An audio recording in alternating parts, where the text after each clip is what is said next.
I have a couple of introductory remarks. First of all, you're probably getting a sense that one of these things is not like the others.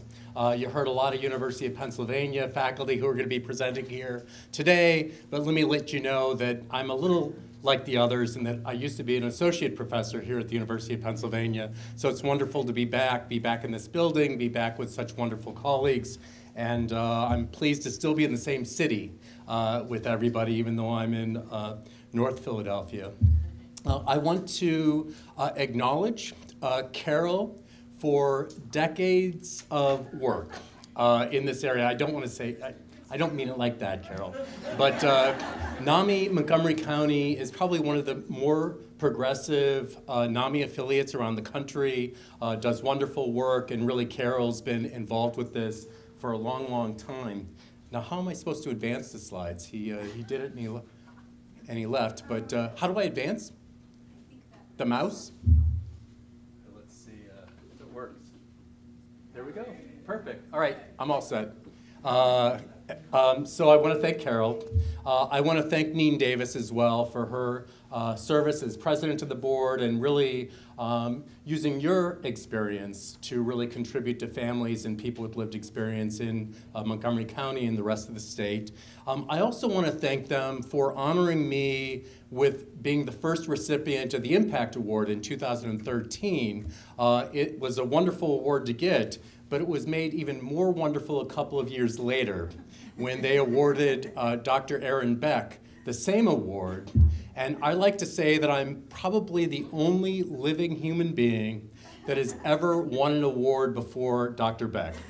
And this is really a pretty amazing thing. I wake up every morning and pinch myself saying, how the heck did this happen? Not deserved, but it really is wonderful to be in the same name with him for anything, and also in the same name with all of my colleagues who are presenting today. So what I'm going to be talking about is, the title of my talk is A Life in the Community, a Medical Necessity. My work is in the area of community integration, community inclusion of adults with serious mental illnesses, with psychiatric disabilities. And a lot of my work over the last 25 years or so has really been focused on understanding community integration and community inclusion and the resulting community participation as a medical necessity for people on the same level as medications, psychotherapies, case management, other kinds of things, that people participating in the community, people diagnosed with schizophrenia, bipolar disorder, major depression, other significant mental illnesses, that the participation is just as important and supports to participate are just as important or just as medically necessary as anything else that we might be able to do for individuals or with individuals. Hey, a little touchy.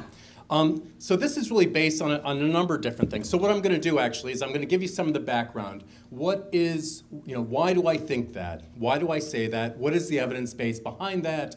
What is some of the research we've been doing on the current state of community participation for individuals with serious mental illnesses? And what do I think are some of the future research directions in this area? So I'm only going to present a little bit of my research. I thought it was more important to give you the broader conceptual framework and the area for future research. The first thing I like to point out in this area, though, with my colleagues and people around the country is community integration is a right. This is incredibly important.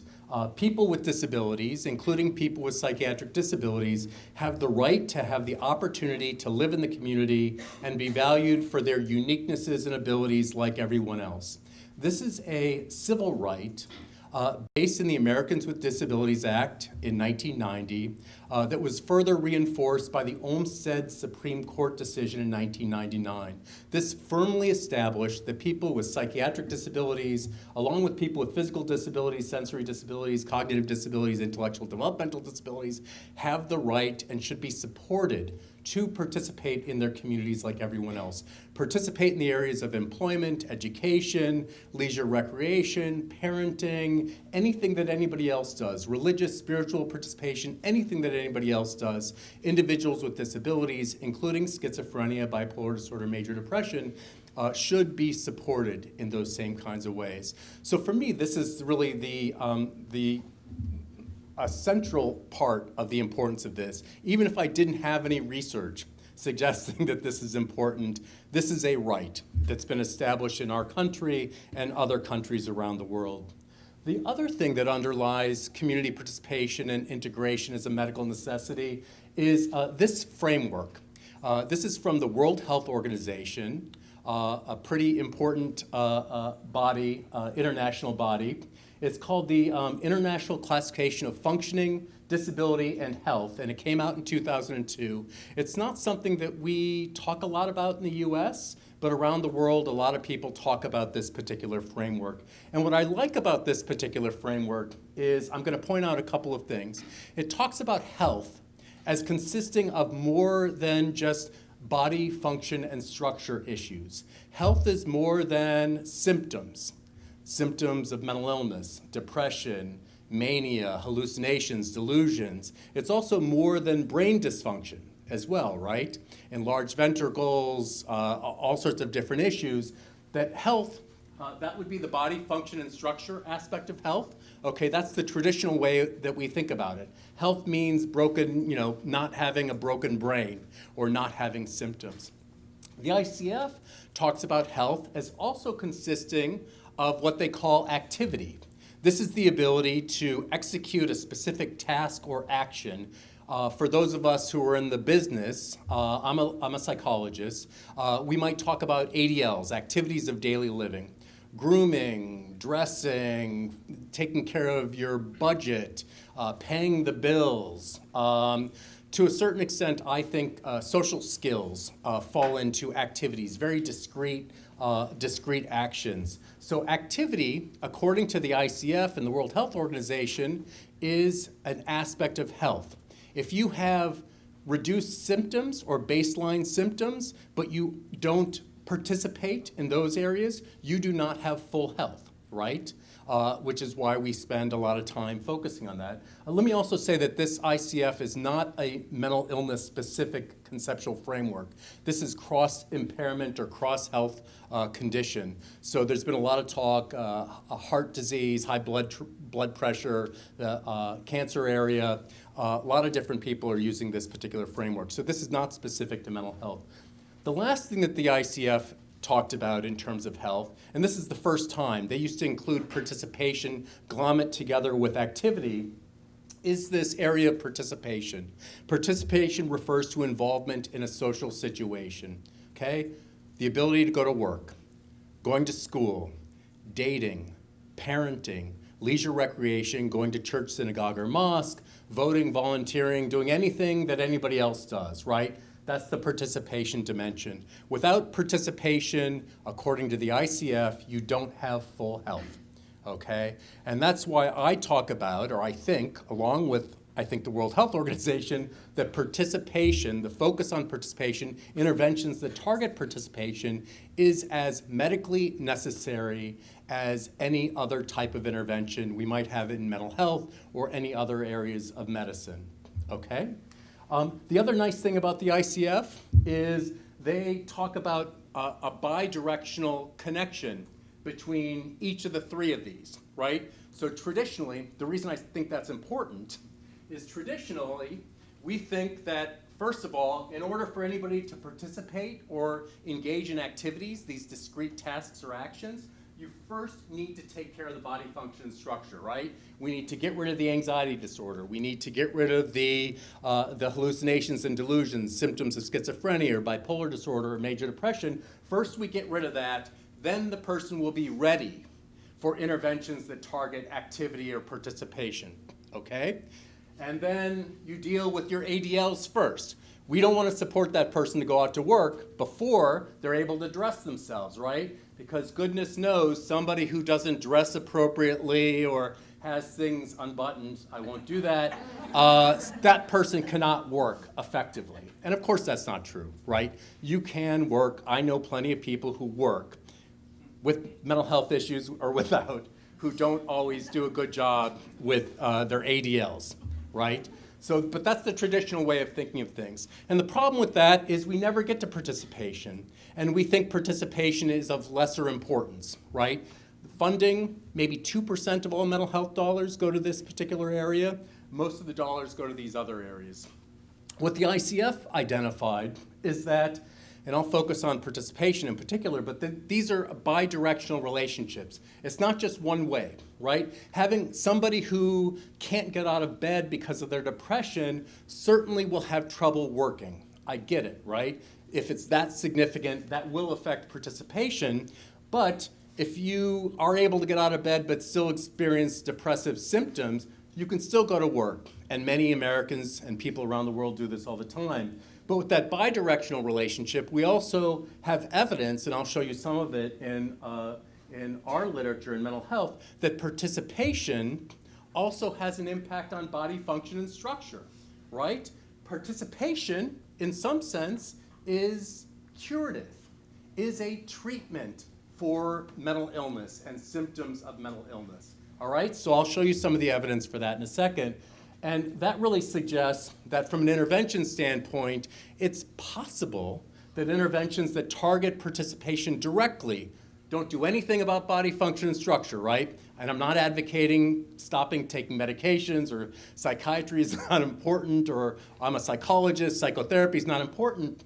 But even if you don't necessarily address body function and structure, there's a possibility that helping people go back to work, go to school, date, parenting, do all that kind of stuff by itself might be impactful, and that's why I think it's plausibly a medical necessity. So what is the evidence for this? Okay, the first area of evidence comes from positive psychology, and we have a lot of people here at the University of Pennsylvania who do work in this particular area. Positive psychology is an area of psychology looking at what makes people happy.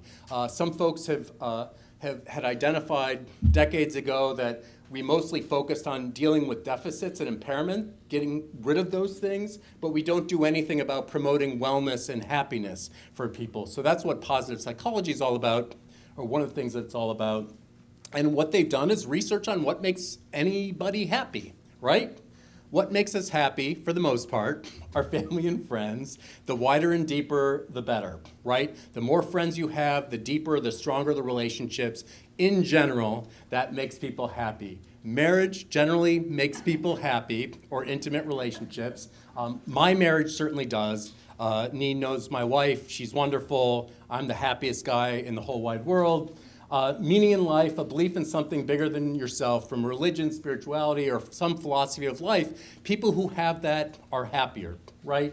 Goals that we're working for and find enjoyable, that makes anybody happy, right?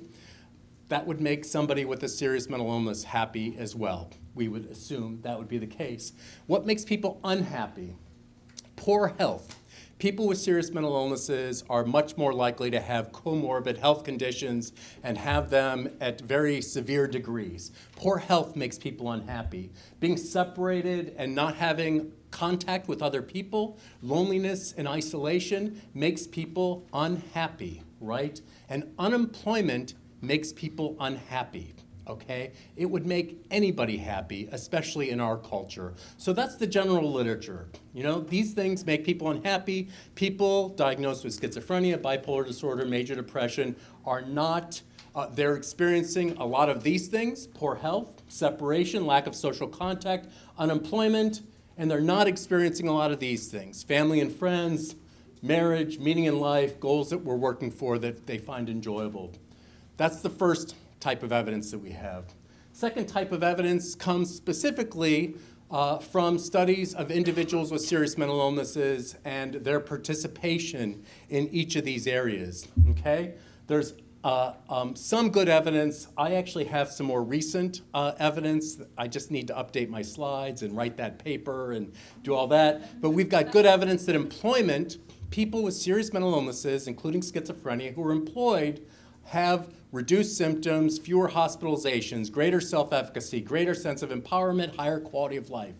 Same with people who are involved in educational pursuits, okay? Same with people who are involved, who have a lot of friendships and involved in intimate relationships and marital relationships. better outcomes in all of these kinds of ways, psychosocial outcomes as well as medical or symptom-based outcomes. Parenting. People with serious mental illnesses who are parents report that it's very satisfying to them. This is a satisfying experience, not a surprise, right? People who are engaged in religious or spiritual activities have better outcomes in lots of different areas, and people who are engaged in physical activity have better outcomes in different areas, okay? These are causal studies, so here's the caveat. These are not randomized controlled trials. These are correlational studies, right? So it could go both ways. People with fewer symptoms are better able to work. Absolutely the case. You can't randomly assign somebody to employment, right? You can't say, you're going to work, you're not going to work. You're going to get married, you're not going to get married. You can't do that, but at least this evidence suggests that it's in the right expected direction based on the ICF, other evidence we have with other people. This is in the right direction. Some other evidence we have, and I'm thrilled that my colleagues are here who focus on cognitive functioning in particular. There's some really exciting research going on right now that my group is starting to get involved with, suggesting that some of the cognitive deficits that we see, especially for individuals diagnosed with schizophrenia, could plausibly be associated with outcomes that would be associated with community participation. Okay, let me give some examples. There's research indicating that physical activity, the amount that people are engaged and physically active, is associated with greater cognitive functioning. And there's great theory, there's great evidence, there's this stuff called neurotrophic factor signaling that apparently fires off in our brains and make our brains operate better. We know for an absolute fact that people with serious mental illnesses, including schizophrenia, are much less physically active than the general population. This plausibly accounts for some of the cognitive deficits that we see, right? Not just all disease or brain disorder that's causing these cognitive deficits. It could be these other things that are going on. There's been a lot of press lately about some research showing a connection between loneliness and cognitive functioning. I think the New York Times just had an article this last weekend about the connection between loneliness as a public health condition, and there's an article in the American Public Health Journal and some other articles out there showing that social isolation is associated with cognitive decline. Most of the research is around older adults. We're currently doing some research looking at that relationship in adults with serious mental illnesses to see at least if there's a correlation between the two. And the last one is poverty, right? Poverty is a result of unemployment, okay? You're not working, you're not bringing in a salary, or not being in a family that has lots of money. So you're experiencing poverty. There's some fascinating research by a guy named Eldar Shafir at Princeton University who does research on the science of not having enough. And his research has actually shown that poverty impedes cognitive functioning, okay?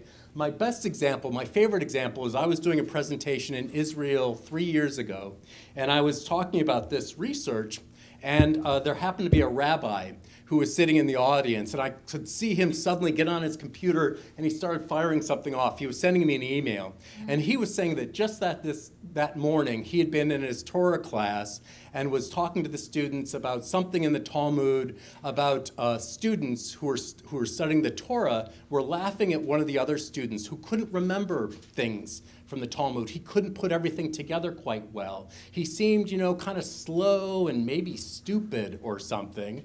And the rabbi who was in the Talmud said, don't laugh at this person, okay? He has to spend his time trying to figure out where he's going to get bread, where he's going to sleep that night. He's busy dealing with all these issues related to his poverty that is explaining why he's having challenges. And to a certain extent, that's almost more important than anything else that he's trying to figure out during the day. So there's some great research in that area. And this is some of the research that my group's involved with, and I would love to see others look at this as well, that some of the cognitive deficits might not be fully explained by the disease process associated with some of the disorders that we're looking at. So what is the current state of community participation? I'm trying to be sensitive to the time. The current state of community participation and community integration is not so good, right? I'll just leave it at that. We know that there are fewer people who are living in psychiatric institutions around the country, significant declines with deinstitutionalization, and no, I don't think deinstitutionalization is associated with increases in homelessness, and incarceration, but that's another presentation that I'm happy to talk with you about. There's evidence that there's lots of other things that explain why there's so many people with serious mental illnesses in jails and prisons. It's not because we're closing down the state hospitals or reducing the number of people who are living there. But while there are fewer people in institutions, unfortunately, those people, while they're in the community, are not of the community like everybody else. We know unemployment is high. We know that people's educational attainment is much less than the general population. We know that people are financially dependent on SSI and SSDI. We know that there are laws around the country that block people's rights. We know that people aren't as physically active. In almost every area of community participation, people with serious mental illnesses, including schizophrenia, bipolar disorder, major depression, are not participating even close to the same degree as other individuals in the community. My group has actually done a study where we've looked to see what areas of community participation are important to people, and you would expect that people with serious mental illnesses say that certain areas of participation are just as important as they probably are for anybody else. So for example, go to a church, synagogue, or place of worship. 78% of individuals with serious mental illnesses say that that's important to them. That is not a delusion. Okay? That is about the same as the general population. About 80% of Americans say that religion and spirituality is very or extremely important to them. This is not an indication of a serious mental illness here. So it's important to them, but 59% of those people say that they don't do this enough. Okay? We know that that's the same, or there might be similar levels in the general population, so we're doing a study, a national study right now, to try to get some norms for people without serious mental illnesses. There's my buzzer. But, people aren't engaged in these activities the way that they'd like to be participating. And here's some great research that we've done, and I'll send you the paper, showing that people with serious mental illnesses, at least in Philadelphia, and we think in other areas of the country, are living in certain areas of the city that lead them to be exposed to very significant social problems, okay? This is a density map. These are individuals with serious mental illnesses who receive Medicaid reimbursed services. This is a study done by our center. It's been about 10 years ago now. Basically, there's a heavy concentration of people around my neighborhood now in North Philadelphia. These are individuals who are exposed to higher rates of crime than the general population, higher rates of broken down houses, higher rates of substance use and arrests for substance-related crimes and those kinds of things. So people are exposed to a lot of challenges in those neighborhoods. If we think poverty possibly impedes cognitive functioning, living in those neighborhoods could also possibly affect cognitive functioning as well, and problem solving in some ways. So there's some of the challenges that we have. So I'm going to end, not too early, it's very touchy, other co-presenters, so be careful with it. Some of the future research that I think we're trying to do now, and I would like to encourage all of you to get involved with or try to promote or do whatever, is we need to absolutely understand even more about the experience of mobility, getting around in the community, and participation for people with serious mental illnesses. Our group has really been doing a lot of this and just trying to get the word out a little bit more, raise the importance of this a little bit more. We also should be looking even more at that relationship between participation and body function and structure. Is there a causal relationship between going to work, starting to go to work? Does that have an impact on symptoms? Does it have an impact on hospitalizations? Does it have an impact on cognitive functioning? Okay, so what is the relationship? Is it unidirectional, bidirectional? What does that look like? We need to develop and test better interventions for enhancing participation among those with mental illnesses. We have some okay interventions right now. There's supported employment interventions individualized placement and support, and we have supported education, we have supported housing interventions, but we don't often target leisure and recreation and going to church and parenting interventions. There aren't a lot of those kinds of things. And I have to say, I love the supported employment interventions that are out there, but it's not even close to being good enough to supporting people in moving towards financial independence and long-term careers. The benefits are statistically significant, but they're not clinically meaningful necessarily in people's lives. I shouldn't necessarily say that 1,000 extra bucks in your pocket a year is a big deal when you get $11,000 in SSI and SSDI, but it's not getting you out of poverty, right? So we have some good interventions, but we have to do better. And then one thing that our center really focuses a lot on is looking at the influence of environmental factors on participation. There's some evidence indicating that a lot of the reason, or at least a certain amount of the variance, I always say, I think it's around 50% of the reason why people aren't working and going to school and dating and all those things are things other than the disease and the symptoms. It has to do with prejudice and discrimination, has to do with access to resources, it has to do with transportation, has to do with poverty, I think. And now I need to do the research to actually document that or not. So anyway, thank you for listening to me. Thank you, Carol and Dean.